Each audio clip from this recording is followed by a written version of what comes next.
Okay, here we are in Aurora, Ohio again, and we are setting up for a maiden flight of the F-35 stealth fighter.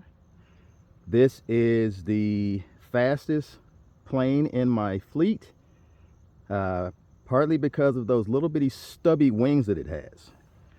Our conditions out here are absolutely flawless. We have no wind, if you look at the windsock out there.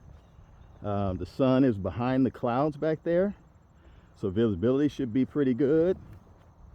And once again, I've got the place to myself, so I don't have to worry about any other distractions other than the beating of my heart that comes along with the crazy amount of jitters that come along with a maiden flight of a plane that I've never flown before.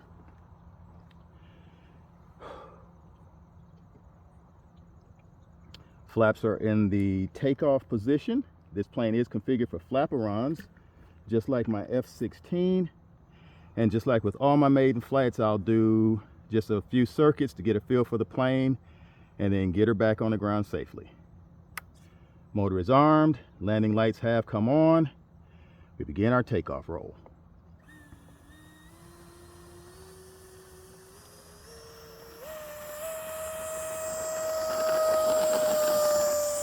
And this plane looks like it needed pretty much the whole runway to get in the air, but it is now in the air and it is flying pretty decently. Very smooth. Oh, I just lost a piece of the plane. I don't know what that piece is that flew off.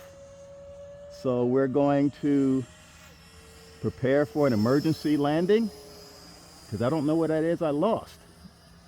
Maybe my canopy. So we're going to put flaps down, gear down.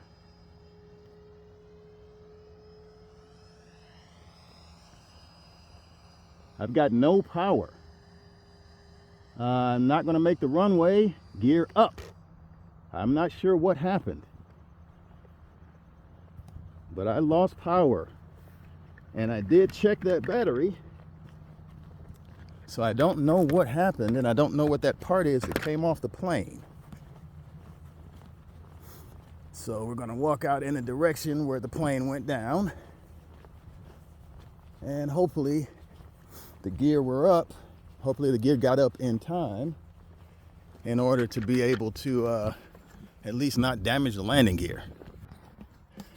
Okay, we're about 30 or so, or 300 or so feet from base camp, and somewhere around here is the plane. And fortunately, the battery stayed connected off the impact, which is good news, which means I can use the sound of the plane to kind of, oh, there it is over there. I use the sound of the plane to kind of guide me in. And it's over here, and let's see what we have. All right. This looks like not a terrible crash landing. Looks like I put it down about as good as you can given the situation. I had landing flaps down, and I think I did get the gear back in. So, as far as damage, oh, I didn't get the gear back in. I got the main gear in, but not the nose gear. But because this grass is so tall, and oh no, I got decapitated on impact. No. But the nose section just pops off, you know, for just such a situation. It's held on by magnets. So we can get our nose section back on, and we can get this thing back to base camp and figure out what that was that fell off of it and what exactly happened.